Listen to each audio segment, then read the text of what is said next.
सभी भगवत प्रेमियों को राम राम। भक्ति रस यूट्यूब चैनल पर आपका स्वागत है। दोस्तों, आज की हमारी कहानी का शीर्षक है अविचल निष्ठा। एक बार एक तपस्वी जंगल में तप कर रहे थे।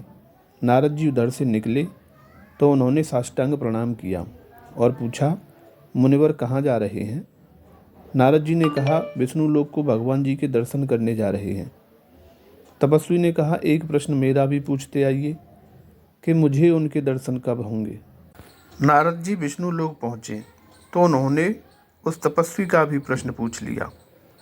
भगवान ने कहा, अभी 84 लाख योनियों में उसे 18 बार और चक्कर लगाने होंगे, तब कहीं मेरे दर्शन होंगे।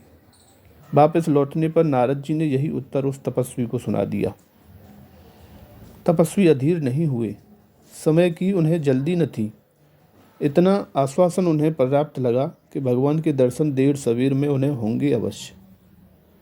इससे उन्हें बड़ी प्रसन्नता हुई और दूने उत्साह के साथ अपनी तपस्या में लग गई।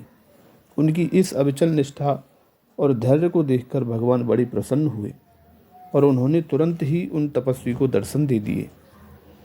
कुछ दिन बाद नारद जी उधर से फिर निकले तो भक्त ने पूछा, मुझे तो आपके जाने के दूसरे दिन ही दर्शन हो गए थे। इस पर नारद जी बहुत दुखी हुए और विष्णु भगवान के पास जाकर शिकायत की कि आपने मुझसे कहा इनको लंबी अवधि में दर्शन होंगे और आपने तुरंत ही दर्शन देकर मुझे झूठा बना दिया।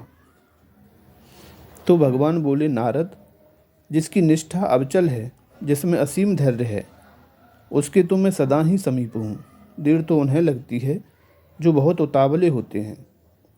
उस भक्त के प्रश्न में उतावले होने का आभास देखकर मैंने लंबी अवधि बताई थी, पर जब देखा कि वह तो बहुत ही धैर्यवान है तो उतना विलंब लगाने की कोई आवश्यकता न समझकर मैंने उसे तुरंत दर्शन दे दिए। कहानी का तात्पर्य यह है कि हमें भगवान की सेवा करने में उतावलापन नहीं दिखाना चाहिए, बल्कि अविचल निष्ठा के साथ भगवान की सेवा करनी चाहिए। राधे राधे।